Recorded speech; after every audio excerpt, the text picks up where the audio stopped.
The oil spill in the Gulf is the greatest environmental disaster in the history of this country.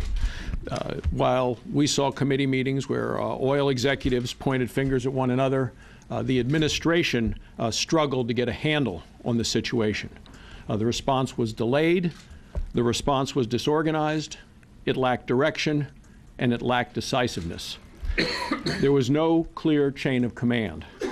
Now, we all know the problems, and what we do need now are the right solutions. We now have an opportunity to do everything possible to ensure that a disaster like this never happens again.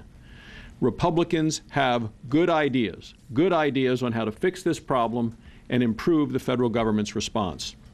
We need a better plan in the future, regardless of who is president in the future. So our bill requires the White House to have a clear, accountable chain of command in response to oil spills. It requires the White House to provide a system for coordinating and promptly responding to state and local officials. And it ensures victims are compensated and the claims process is fair and is fast, and also protects jobs in the Gulf. I want to talk a little bit about liability. And the offshore oil spill liability needs to be reformed so that victims of disasters receive the compensation that they deserve. Now, the Democrat bill removes the liability cap entirely. Well, that makes for a good soundbite, but it doesn't make for sound policy.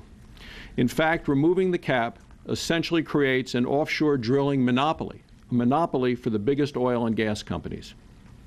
Once again, Washington is making another bad policy decision that, in my opinion, will kill jobs and drive small companies out of business. The Republican bill's liability limits are based on common sense risk factors such as the water depth where the drilling is occurring and the company's previous history. It establishes a system where claims beyond the liability cap are paid for by all of the companies drilling offshore.